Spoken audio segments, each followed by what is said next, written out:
I've got a question for you. Do you know what net zero means? No one knows what net zero means, but we're all supposed to support net zero. And believe it or not, most conservatives say they support net zero. Even Pierre Poilievre in Ottawa and Danielle Smith in Edmonton say they support net zero. Net zero what? What does that even mean? Net zero by 2030, net zero by 2050. What are they netting out to zero? I think the opacity of that term is why anyone would say they agree with it, because, it's a meaningless phrase. If it was to have net zero emissions. No, you can't emit any carbon dioxide. You can't drive. You can't farm. You can't heat your homes. Net zero by 2030, people would start to ask more questions. And if they learned that emissions meant anything you do in life, from living to breathing to agriculture, living and breathing, to driving a car or flying in a plane, suddenly there would be a lot more questions. If people said, how do we have net zero when we're increasing immigration by 1 million souls a year, they might ask other questions too. Net zero, what a bunch of BS. There's a new poll about net zero, and it gives me a flicker of hope that people are starting to see through it. Joining us now via Skype from Ottawa is the National Director of the Canadian Taxpayers Federation, who knows that net zero is basically a scheme to tax everything we do. Joining us now is Franco Terrazzano. Franco, how are you doing? Hey, I'm doing great. Thanks for having me on. It's a pleasure. I think one of the tricks that the government uses for any tax is to call it anything except a tax. They'll call it a levy. They'll call it a fee. And in this case, they won't even call it a tax. They'll call it net zero. From the Taxpayers Federation's point of view, what is net zero other than a Trojan horse of taxes?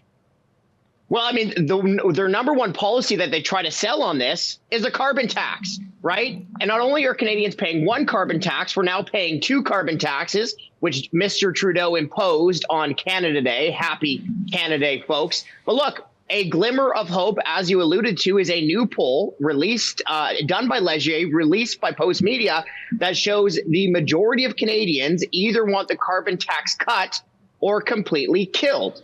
And I think that's good news because, remember, not too long ago, all those smart folks in Ottawa, all those lobbyist academics were saying that the carbon tax was either inevitable or good policy. Well, Canadians are understanding that it is not good policy. It's an absolutely useless tax, and it sure doesn't look inevitable anymore with growing momentum of taxpayers fighting back against Trudeau's carbon tax regime. See, carbon taxes tells us a little bit about what it's about. Carbon.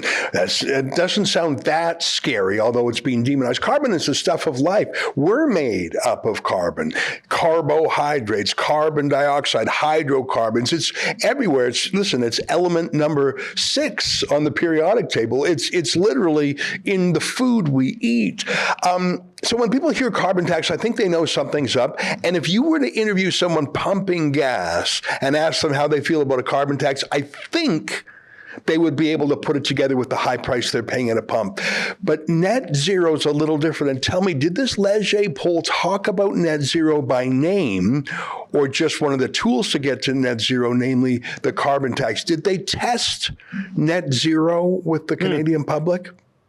That's a good question. Look, Ezra, I'll just be honest with you. I was so focused on the results about the carbon tax because that is my key as a taxpayer advocate, is fighting this absolutely useless tax. Now, let's talk about that guy or gal filling up at the pumps, right? And I think if you asked him or her, how do you feel about the carbon tax? I think any average Canadian would say, well, this is a completely useless tax, because how does making my life more expensive, the necessities that I need to get to work, to keep my home warm during those cold winter months, to even fill up my grocery cart, how does it make it more expensive for me in Brooks, in Medicine Hat, in Halifax, in Burnaby? How does making my life more expensive do a single thing for the environment?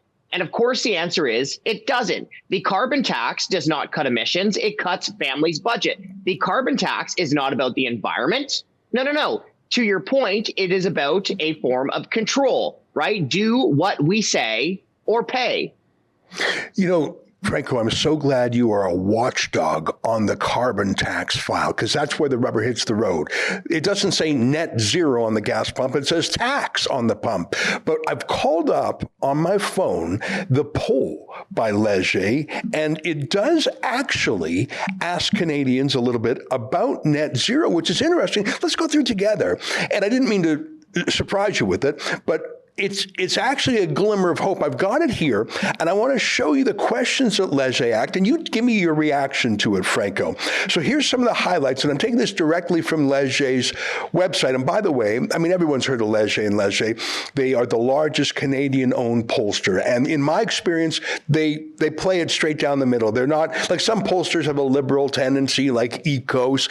Leger is really mainly a market research firm. They do some politics polls, but I think they're pretty straight down the middle. So here's what they say. 68% of Canadians are unwilling to pay more in gas tax, and that's your focus, Franco. But look at this. Familiarity and practicality of net zero 2050 policy. This is what I was getting at earlier. People don't even know what the phrase is.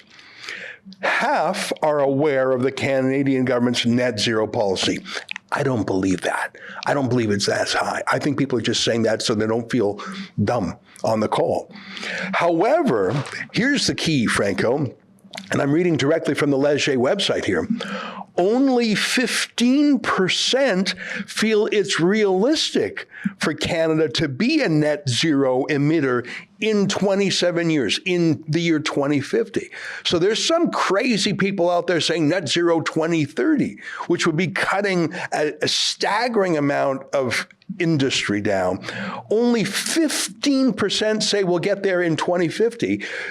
Anyone who says net zero 2030 is crazy. What do you make of that? Well, I think Canadians are saying, well, we have no idea what's going to happen 2 decades from now. But I also think more and more Canadians are kind of tired of just being fed a load of baloney, if I could say that. I mean, like the idea that we're just going to punish all of Canadian industries, Canadian workers, and then downstream raise the costs on Canadians. And the idea to think that that's going to help the global environment, I mean, it's preposterous. And I think Canadians are just sick and tired of taking it from these politicians who are essentially spinsters, right? I mean, even Trudeau has before acknowledged that if it's just Canada doing all this, essentially it wouldn't do a single thing for the world, right? Canada makes up 1.5% of global emissions. So Mr. Trudeau can completely bring all of our industries to a screeching halt. What would that do? It wouldn't do anything for the global environment, but it would cause a ton of pain for all Canadians. Yeah. Hey, I want to throw one more thing at you because, again, you say net zero. People say, what is, like, it's just such a weird phrase, net and zero. Net zero what? Well, when Leger asked Canada, like one of the ways to get to net zero, that means reducing carbon emissions, would be shutting down our power sources, including clean burning natural gas. Here in Ontario, they have lots of windmills and solar, but obviously it's not reliable. So they started all these natural gas power plants as backups. Well, guess what? They're running full time because wind and solar are unreliable sources. So here's what Leger said. They asked Canadians if it's realistic to eliminate virtually all of Canada's electricity from carbon-emitting sources by 2035. As in shut down natural gas power plants, only 19% of Canadians said that's doable. So the phrase net zero, I think, is a foggy, amorphous thing that a person on the phone would say, yeah, I've heard of that. Yeah, I support that, because they don't even know what it means. But when you start getting specific, like, how do you feel about a higher carbon tax? How do you feel about shutting down natural gas? When you start putting meaning around the word net zero, only 19% of Canadians think, yeah, we should shut down our natural gas power plants. I find this poll encouraging. How much fun is that? I can hardly wait. If you like cruising already, well, this is truly something unique. And if you've never been on a cruise ship before, this is the perfect way to start. With a group of like-minded rebels from coast to coast. You can find out all the details, including the different cabin prices, at rebelnewscruise.com. I know you're going to look back on it as the vacation of a lifetime. We've reserved a limited number of Rebel News cabins, so book yours today at rebelnewscruise.com. We'll see you there.